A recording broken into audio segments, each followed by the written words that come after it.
traveler, and welcome to another one of my speed builds. For today, our travels bring us to Tartosa, and we're building a neoclassical home in a vale, hence the extra poetic and dramatic name and title for this video, Guardian of the Vale. And this is actually based on a real-life building in Manresa, Spain, and it's the original building is called Torre D'en Carreras, and I didn't look up the pronunciation actually for any of the things that I said, so I'm sorry if I got anything wrong. And that place is uninhabited, but it is protected because it's a cultural point of local interest or something like that. So yeah, that's what we're gonna check out in today's video, so grab a coffee or something and enjoy. I'll be seeing you every now and then.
The real building, from what I understood from the translation, was intended for a group of workers that worked in a factory nearby, and it had about like 40 homes. At least that's what the Wikipedia page says, so I don't really know how accurate any of this is, but yeah, that's what was written.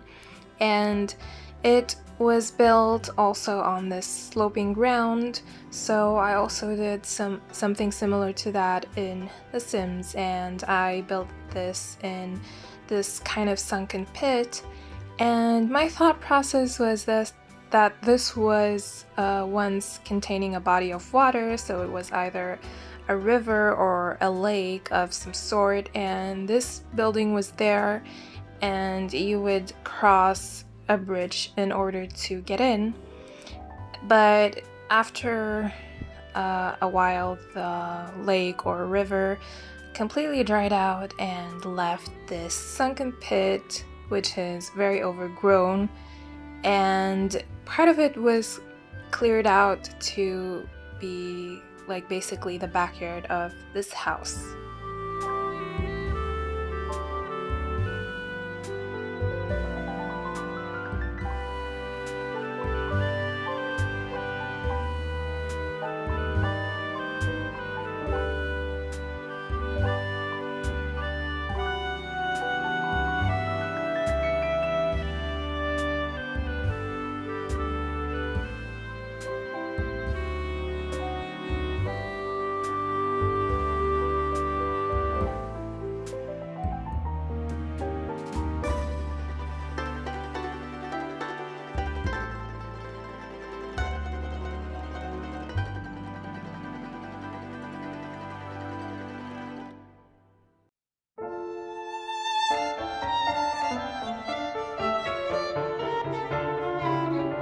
I'm actually pretty obsessed with this house. I mentioned that in my previous video, and it's just absolutely gorgeous. I absolutely love everything about it, from the architecture of the outside to the absolutely beautiful interior design. And yeah, it's overall one of my favorite builds, so I was pretty excited about showing you the speed build. Like, finally, it has been a while since I've actually built this, so yeah, I'm happy to be finally sharing this with you. But I do have to confess, the one thing that I don't like about this house is this backyard area. I think that it could have turned out much better. It was just made so randomly and chaotically. I just think that something that was more, I don't know, overgrown and romantic and unkempt would have looked better with this house. But yeah, I basically didn't know what to do, really, how to plan out the space and the landscaping, and it kind of has this awkward kind of circular shape, so I just drew like a few random paths and went off that and kind of sectioned the area into a few different places. So overall, I can say that I could have done something much better. I'm not saying that it's bad or anything, I'm just saying that it could have been better.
now in the living room, and you guys already saw the stairwell part and like this little hallway and a little balcony. And the living room is, I think, my favorite room of this whole house, and it's mainly because I love everything about it, but I do love this idea that I did with this table that has a fabric on it, which is from the Grove set, and it's actually a dining table, but I sized it up and then I sunk it into the floor. So yeah, it looks like this square coffee table that has been draped, and I just absolutely love it. And then we have that cute little lace piece on top of it, which is from Lily's Palace. I just overall love the vibe of this room so much. It's so romantic, and it's so like historic and rustic and modern at the same time. And the kitchen is another room that I absolutely love and am obsessed with, even though I would have liked if it was a little bit bigger, but it still is spacious. And I mainly used the Florentine set from Felixandre for the interior and mainly for the walls and the floors.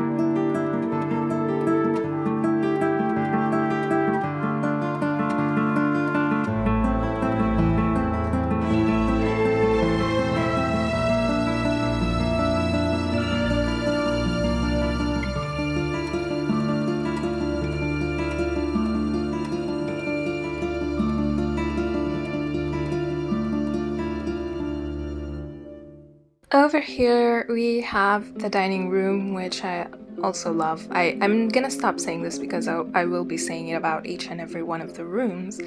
But basically what I wanted to say about this room here is that the windows were glitching out a lot because it's a round wall, and these aren't windows that are compatible with round walls. So they were doing this glitch where the window disappears, but the frame remains there. And then you have to like either click on the window or select it some way, and then the glitch would just go away. So basically, if that happens, just select either the windows that are placed inside the walls, like in the interior, or on the exterior, because I did place 2 sets of windows instead of 1, because that's the only way I could get the windows to appear kind of normal on the round wall. I hope that made sense, but yeah, basically instead of 2 windows you have 4. So either click on the ones on the inside of the room or the outside.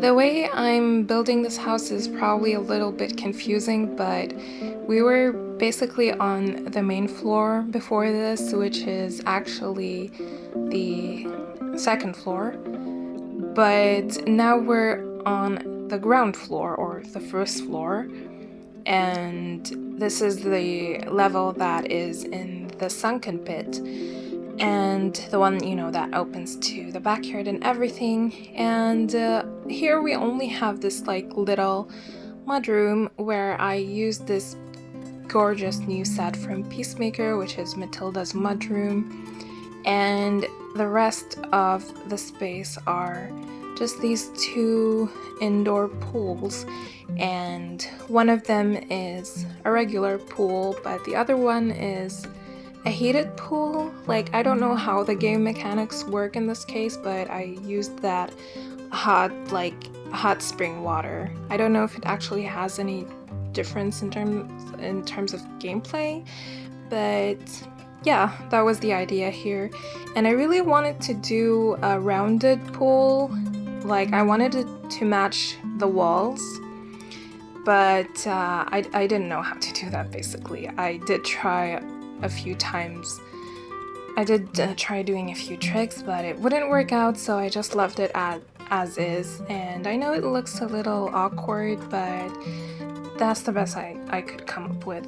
And this is the staircase on the 3rd floor, and I have to say I absolutely love this piano area with this staircase behind it. It looks absolutely gorgeous.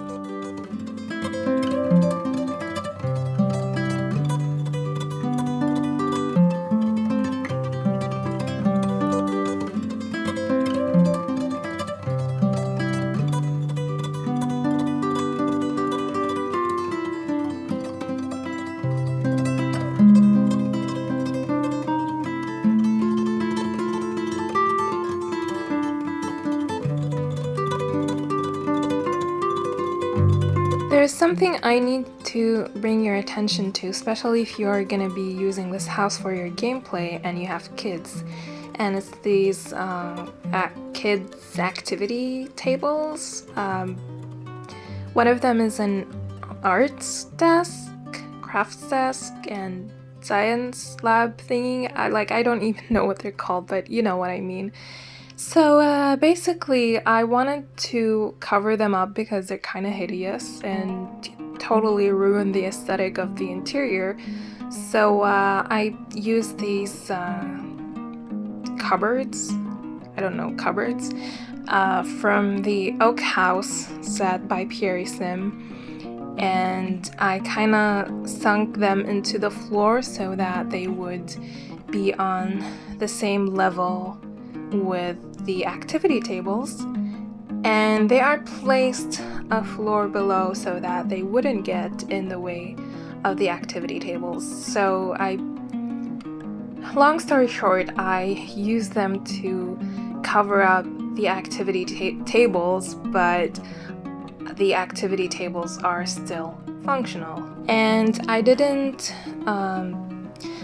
size them down too much so that they would still be kind of visible and you can click on them in order to use them. So if you want to use them, click on the actual activity table, not on those cover-up desks. I feel like my explanations today are making zero sense, so I'm sorry about that, but I don't know if you can tell, but my ADHD is just all over the place today. Like, I don't know what the hell's going on, so I hope I was making a little bit of sense at least.